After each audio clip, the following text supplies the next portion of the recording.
The day before the wedding, I personally saw my boyfriend give Chloe the engagement ring meant for our wedding tomorrow. Angrily, I confronted him, but he said indifferently, "Don't be so petty. Her family is going through a tough time. What's the big deal if she tries it on?" I even gave it to her. Chloe immediately posted it on her Instagram post with the caption, "Love boldly, own boldly." Unexpectedly, after canceling the wedding, he abandoned his beloved Chloe and passionately proposed to me. The wedding would still happen, but the groom. I had someone else in mind. Stella, Chloe says she wants this kind of bridesmaid dress, and since her skin is sensitive, she can't wear something someone else has worn. Just buy her one. Ethan sent me this text message as I was returning my wedding gown at the bridal boutique. It was the first time he had ever proactively texted me about the wedding.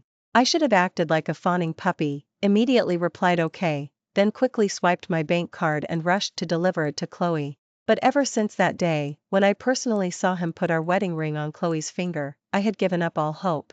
"Ma'am, are you sure you want to return the wedding gown?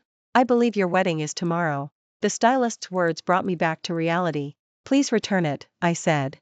5 minutes after receiving the refund text message, Ethan's call came through. Our bank cards were linked, so he must have received the notification. I took a deep breath and answered. He was frantic and shrill. "Stella, I asked you to buy a bridesmaid dress. Why did you return the wedding gown? Don't you dare embarrass me at the wedding tomorrow. And I don't care what you wear, just hurry up and bring Chloe her evening gown." Fighting the urge to throw my phone, I coldly told him we were over. He froze for a moment. "What do you mean, we're over? Let's break up, Ethan." I couldn't be bothered to explain why, so I simply hung up the phone. It had been 3 years. I had been with Ethan for 3 years. Chloe returned to the country 5 months after we started dating. When I first met her, she carefully hid her hand, where a finger was missing. She bravely told me that as long as Ethan could survive, what did losing a finger matter? Ethan said that without Chloe, he wouldn't be the Ethan he was today.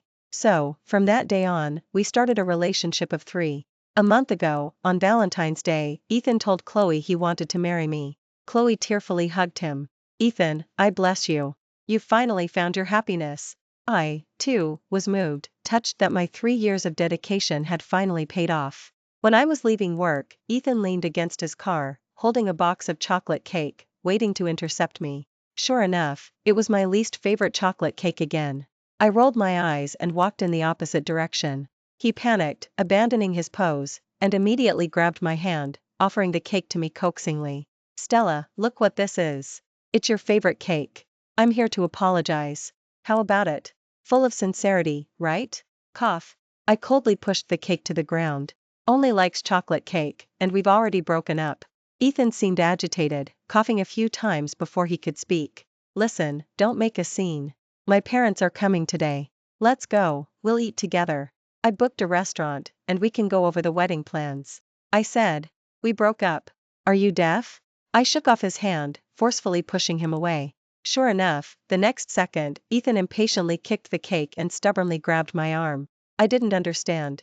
He seemed annoyed with me too, so why was he still clinging on? Just as he was about to say something, his phone rang. He looked at me awkwardly. I glanced at the caller ID, and it read Chloe. "Go ahead and answer it." "Why are you looking at me?" Ethan hesitated, then answered it in front of me. "If you have a cold, get some rest. I can handle it. You want to S.I her? Got it, we'll be right there." He hung up. Ethan softened his tone with me. "If you don't want to see my parents, then don't. But you really should see Chloe, she has a cold." Ethan, who always claimed to be a devoted son, was actually standing his parents up. I wanted to see what else she had up her sleeve, what other tricks she'd pull. I agreed. After getting into the car with him, there was a strong herbal medicine smell filling the interior. Disgusted, I rolled down the window. "Ethan, when did you start drinking traditional Chinese medicine? Don't you hate its bitterness?" His face paled.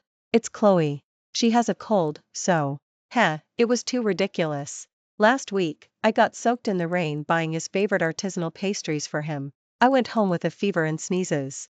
He only told me to drink more hot water, and fearing I'd infect him, he made me sleep in a separate room. Moreover, he turned around and gave the pastries I bought to Chloe. At 2 in the morning, when I woke up parched, he wasn't beside me in bed. I painstakingly crawled to the floor to get a glass of water, only to hear him on the phone outside with Chloe. "Don't be scared, Chloe. I'll always be by your side." The car stopped, and Chloe emerged from the diner.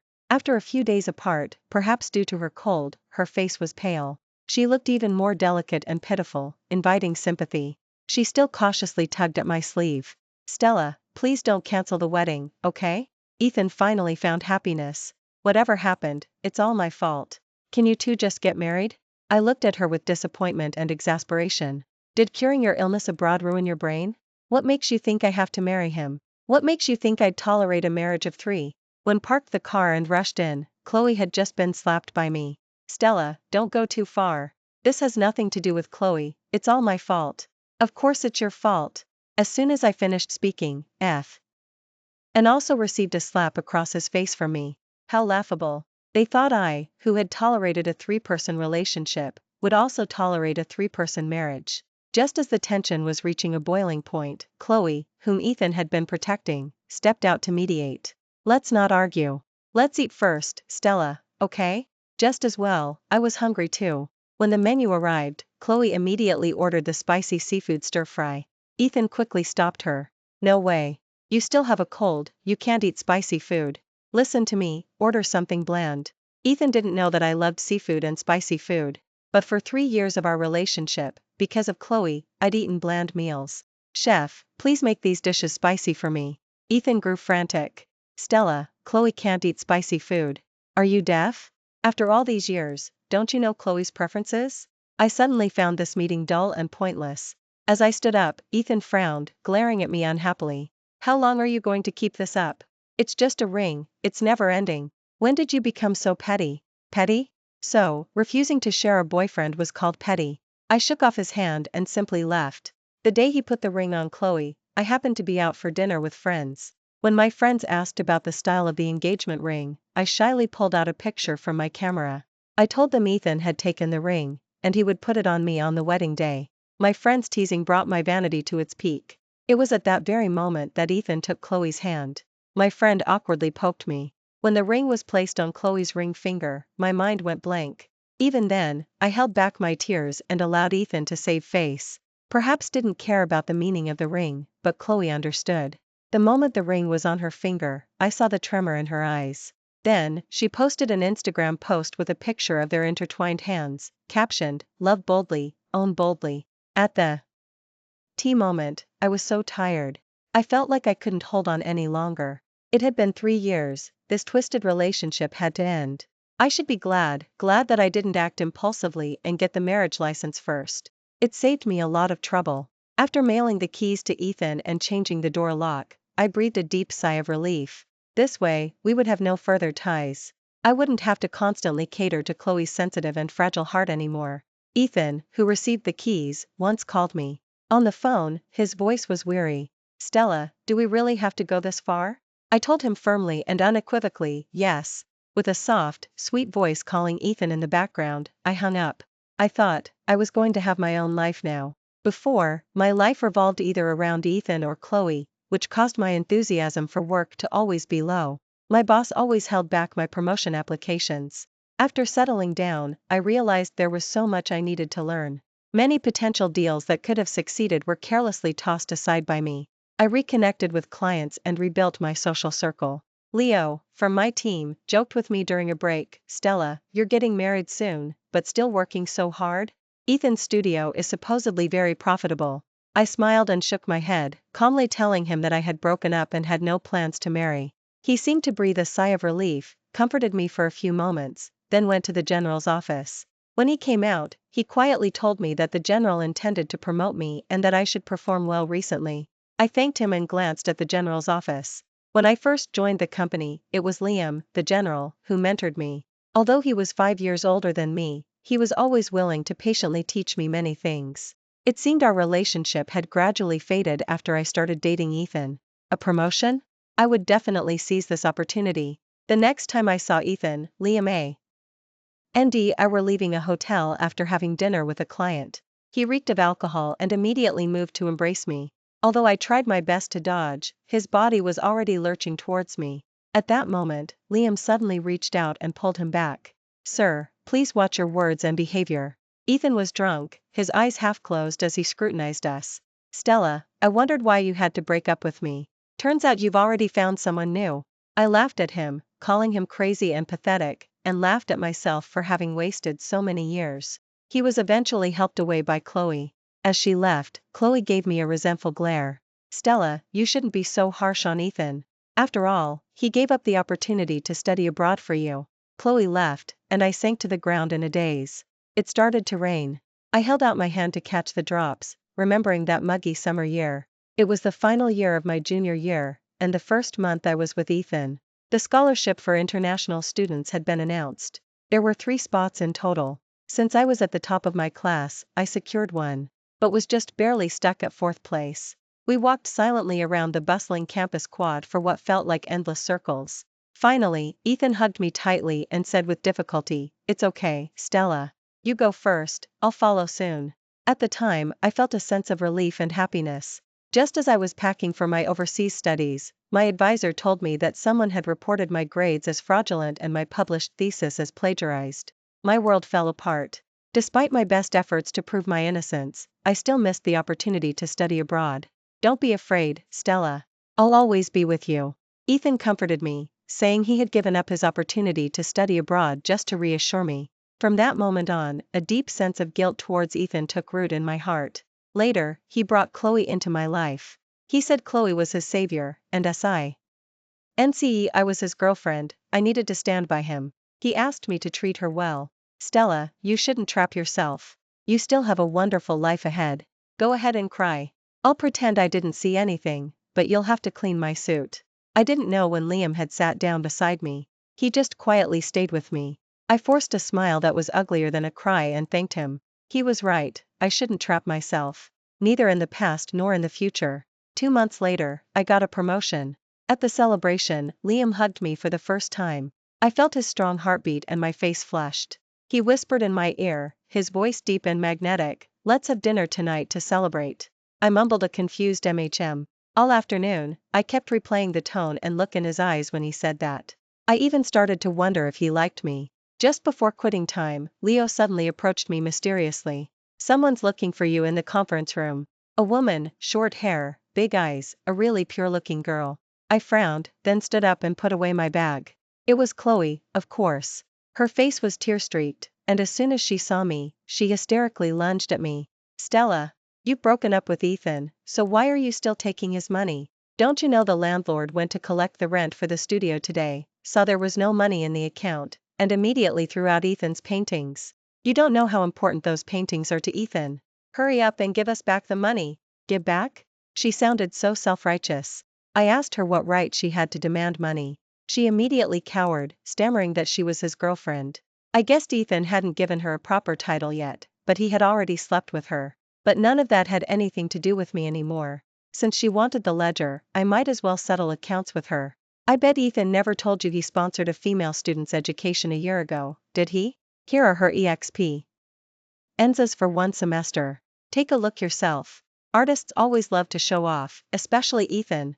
Even without money, he'd insist on mimicking the elite by sponsoring underprivileged students. As expected, Chloe exploded. She snatched the ledger and flipped through a few pages, realizing the female student was living better than she was. A semester's expenses almost equaled Chloe's annual salary. "No, you must be lying to me. I'll ask Ethan about this myself." Even if he sponsored her, what about the rest of the money? One of Ethan's paintings sells for tens of thousands. I sneered. "You don't understand this industry. It's all about reputation. No matter how good your paintings are, if your name isn't big enough, it's all for nothing." I pulled strings and begged favors to sell Ethan's paintings. Sometimes, I even paid out of pocket to maintain his ridiculous artistic ego. Liam was waiting for me to get off work, and I was tired of talking to her. "Chloe, go wallow in your own misery with your Ethan." "Ah, Stella, you bitch." When took my bag, he asked me, puzzled, why I looked so happy. I walked ahead confidently. Getting a promotion makes me happy, and making Chloe scream like a banshee makes me even happier. He rubbed my hair helplessly. The flirtation was getting intense. When we arrived at the restaurant, the dishes were already served. Spicy seafood, and a box of strawberry cake for me. With my heart pounding, I opened the cake. "Strawberry cake. How did you know I love strawberry cake?" He calmly told me it was smudged on my job application form. I had told Ethan for 3 years that I loved strawberry cake, and he never remembered. Who would have thought that a small oversight during my job application back then would be remembered to this day? Delicious, absolutely delicious. At the company banquet a week later, I ran into Ethan and Chloe. Ethan considerately shielded Chloe from drinks. It seemed they hadn't fallen out yet. Because was holding my evening gown, I had to stand in a corner near the entrance. Unexpectedly, they happened to spot me. Stella, aren't you annoying? You didn't want to get back with me before, and now you're chasing me here? Look at what you're wearing, you can't get in here without an evening gown. Hurry up and leave, don't embarrass me. Chloe sneered, scrutinizing me. Ethan, don't talk to Stella like that. Stella, do you want to get back with Ethan? Maybe I can talk to him. I watched them put on their act, speechless. Unexpectedly, Ethan became even more animated, even starting to mock me about when I used to be overweight. Get back with you? I'd rather live with pigs. Ethan, don't go too far. Just as I was about to step forward and take action, my arm was grabbed, pulling me behind someone, and a package was immediately thrust into my arms. Go change. Mr. Chen will introduce you to everyone soon. I gave a dazed glared at Ethan, and ran towards the changing room. You still think you're worthy of a changing room? Get back here. Haven't you embarrassed me enough today? The desire to tear Ethan's mouth reached its peak. Ethan, if you cause any more trouble, I won't hesitate to literally tear your mouth off. After I came out of the changing room, Ethan was still glaring at Liam. When they saw me, their eyes only held one word: surprise. The evening gown Liam had chosen for me was perfect. A red, form-fitting dress, with a string of pearls around my neck. I wasn't ugly, in fact, I used to be the campus queen of my department. But after I started dating Ethan, he said he felt insecure and demanded that I not wear bright clothes or makeup.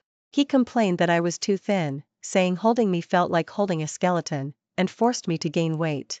As a result, I became an increasingly insecure fat person. After breaking up, I worked hard to exercise and get healthy. Stella, when did you become like this? I told you not to. Liam stepped forward and immediately cut him off. Alright, Stella, it's time to go on stage. On stage, my confident and poised demeanor was truly radiant. I saw regret in Ethan's eyes. And she glared at me fiercely, her purse almost torn apart in her hands. I proudly tilted my head, thanking Liam. Half a month later, Liam and I closed a multi-million-dollar contract. I was promoted again. After dinner with colleagues, Liam considerately dropped me off at my doorstep. He leaned against his car, his tie loosely pulled open. His cheeks were slightly flushed, perhaps from the red wine. His words were interrupted as Ethan emerged from the stairwell, his face grim. Stella, what are you doing? Seeing him, I was a little surprised. Ethan, what are you doing here? What do you want? He frantically lunged forward and roughly pulled me behind him. Stella is my girlfriend. Don't even think about it. I heard his studio had gone bankrupt. The sponsored female student was looking for him, and so were his creditors. I figured he must have been driven crazy by stress, and was already talking nonsense. There was no other way. To snap him back to reality, I slapped him directly. Are you awake, Ethan? Do you know who I am? Do you know we've broken up? He clutched half his face, then, looking aggrieved, shoved the artisanal pastries in his hand at me. Stella, these are your favorite pastries. Can we just go back to how things used to be? Also, you don't like other people wearing our engagement ring, so I bought you a new one. It's bigger and better than the last one. Can we get married tomorrow? I took the engagement ring, it was indeed larger than the previous one. Ethan happily breathed a sigh of relief. Stella. Liam looked at me as if he'd swallowed a fly. I smiled at him. Ethan, Chloe came to settle accounts with me today, and I just realized you still owe me $200,000. This engagement ring isn't worth much, but it can cover some of it.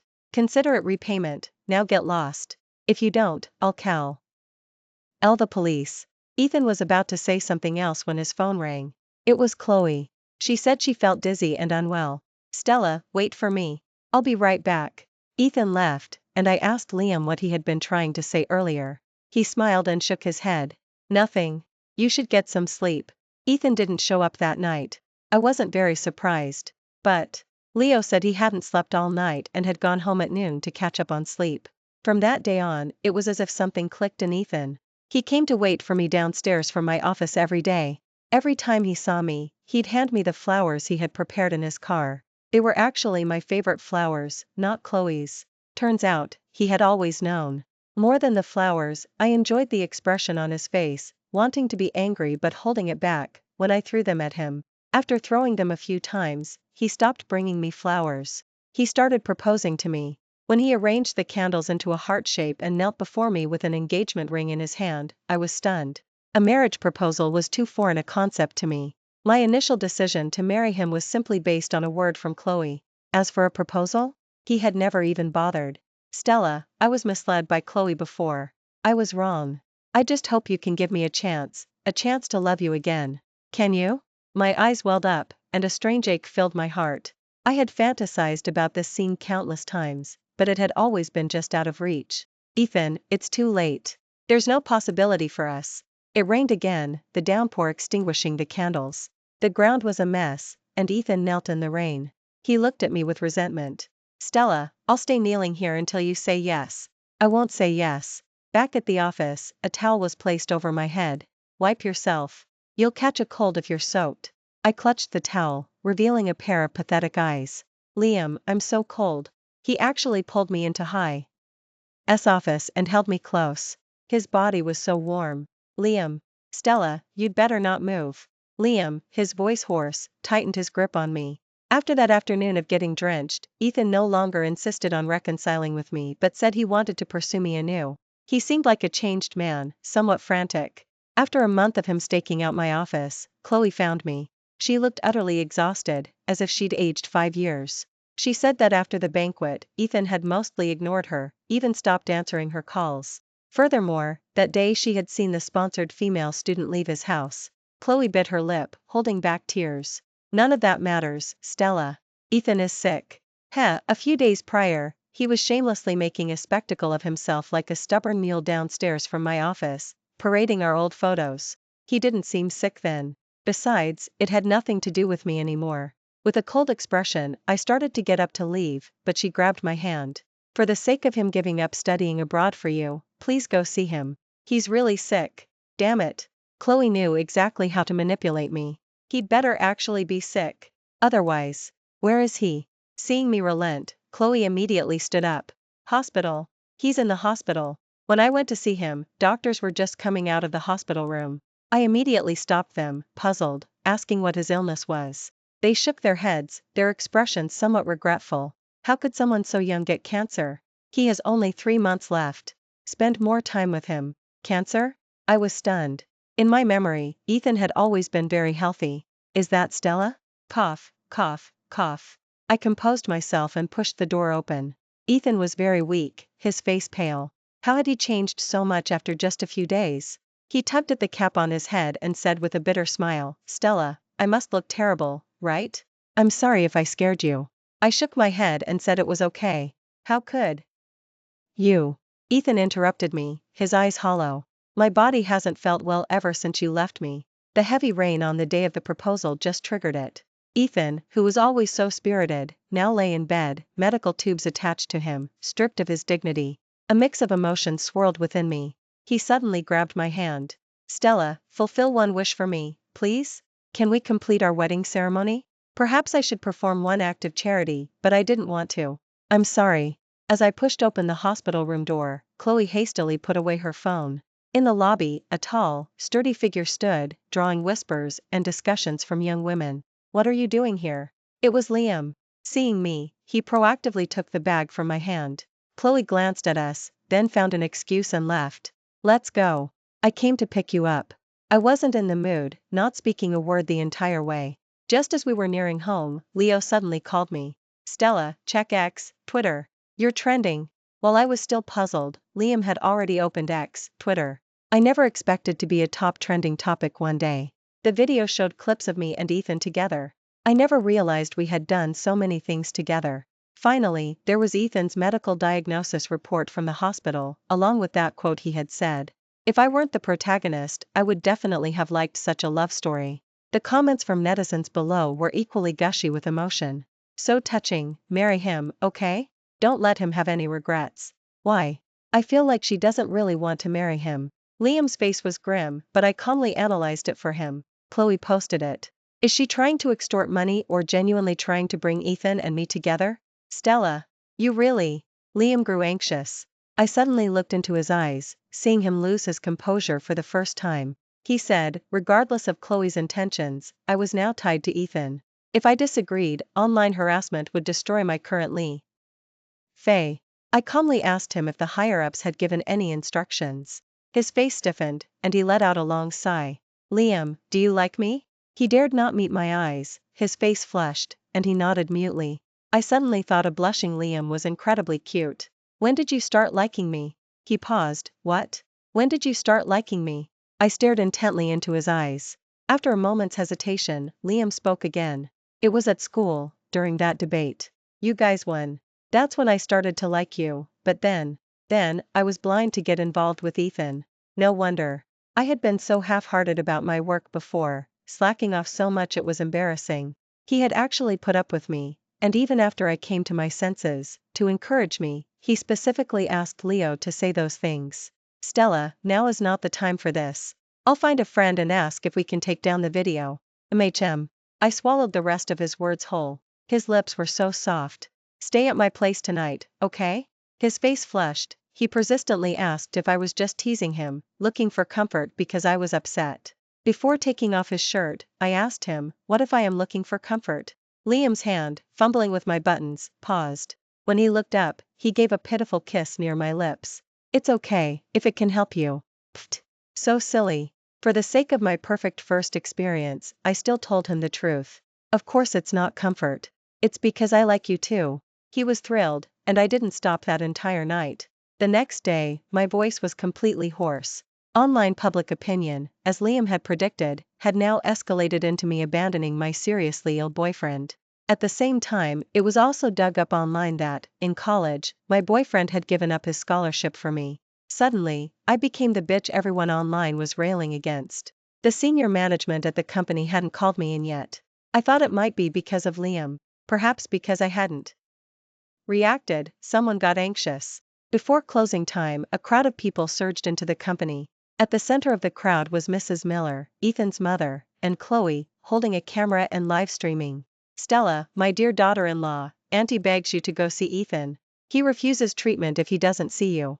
Saying this, she was about to kneel before me. Chloe immediately aimed the camera at us. Netizens, look. This is a mother's greatness.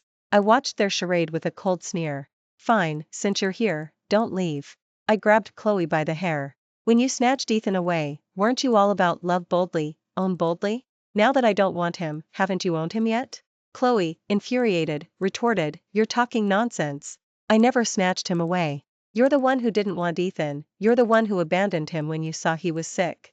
And Ethan gave up his scholarship for you back then. Now he just wants to complete our wedding ceremony. Why can't you grant him his last wish? I loosened my grip, and she seized the opportunity to run behind Mrs. Miller. Mrs. Miller was a formidable woman. She immediately shielded Chloe. Daughter-in-law, no matter what, just agree to Ethan. Do it to pay back what you owe from before. Pay back? I looked at her mockingly. If gave up his scholarship for me, then in these past few years, I gave up even more for him. After passing the rigorous civil service exam, she gave up a secure government position for Ethan's ridiculous ego. Ethan hadn't gotten his master's degree, but I had.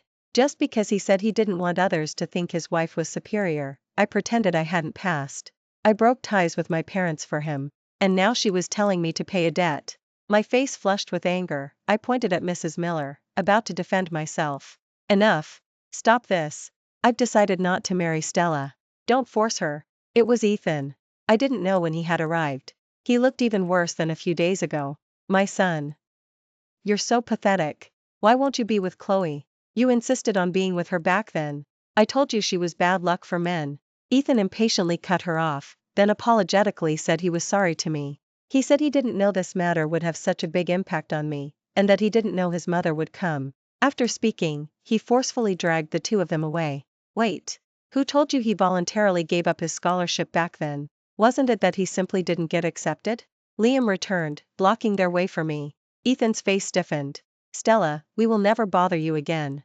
I'm sorry. I'll make Chloe delete the previous videos. I scoffed, a cold sneer on my lips. Bother? Why don't we discuss the scholarship issue today? I motioned to Leo to start the live stream. At the same time, I took out a copy of the scholarship application from that time. Ever since Liam said I was trapping myself, I had returned to my alma mater and found my former academic advisor. Stella, Ethan's scholarship was revoked because he maliciously reported you. He accused you of academic fraud. Didn't you know? I even sent you a message. By the way, why did you voluntarily give up the scholarship? The teacher's words stunned me on the spot. How could I give up the scholarship? Back then, wasn't it? That's right. I suddenly remembered that it was Ethan who told me I hadn't been accepted. Leaving my alma mater, I felt a lightness I had never known before. I thought about confronting Ethan, but when I saw him lying in bed, with only 3 months left to live, I felt a sense of release. Ethan frantically tried to explain to me, but the more he spoke, the more muddled his words became. Leo happily told me that the comments below were full of apologies to me and condemnation for Ethan. However, he was still a patient, he could play the sympathy card. Stella, how could you be so cruel? Oh, and Chloe. A smirk played on my lips, and I nodded at Liam. Behind him Art, a dark-skinned, rugged farmer. Seeing him, Chloe shivered. Sis, come back with your brother. Chloe clutched at Ethan, her face pale, begging him to protect her. She refused to go back with that man. The man grabbed her with a sinister pull. You stole something and got a finger chopped off. I finally found you a man who wouldn't mind, and you ran off again? Get home with me, now. Ethan stared at Chloe in shock. Back then, he was almost hit by a car, and Chloe had thrown herself in front of him to save him, even breaking a finger in the process. Because of that finger, he felt forever indebted to her. He never expected. His pale face visibly darkened. Chloe was still dragged away by the man. Ethan glanced at me, knowing he no longer had the face to speak to me, and dragged his mother away, looking utterly defeated. Liam wrapped his arms around me. Stella, it's all done. Will you marry me now? As he spoke, he pulled a ring from his pocket, got down on one knee, and held it up. This was what I had vaguely promised him back then. I never thought he would remember it all this time. My eyes welled up, and I took the ring with trembling hands. I said, yes, I do. We quickly took our wedding photos and had the wedding right away. Liam meticulously planned every detail of the wedding day with the wedding planner. He had designed my wedding gown back in college. I loved it. He truly loved me. He often secretly helped me resolve problems, like Ethan's bankruptcy. 6 months later, Ethan died. I heard that before he died, he was in great pain, constantly calling my name. Hearing that, I only found it ridiculous. Not long after his death, I ran into Chloe. She was no longer glamorous, looking disheveled as she led a child. Behind her was a man with a brutish face. Reportedly, Ethan had given the man some money, telling him he had already taken advantage of Chloe, and the money was compensation. The man's face darkened when he heard this, and he kicked Chloe into the filthy shack. Bitch, from now on, you'll sleep in the filthy shack. I heard the man would beat her frequently. At first, Chloe always tried to run away, but after a few beatings, she became compliant. Honey, I want a baby too. Can we? That evening, Liam lay on my stomach, playfully poking my soft skin. I looked down and gently smoothed his handsome brows. Ethan had tried everything to get me pregnant. He said he was afraid I'd be taken by someone else, which is why I'd always had a phobia of pregnancy. But if it was Liam, I'm already pregnant. Thank you for watching today's story. If you enjoyed this video, please like it and share it with your friends. We look forward to hearing your thoughts in the comments section. Feel free to share your views, and don't forget to subscribe to our channel for more exciting stories. See you next time.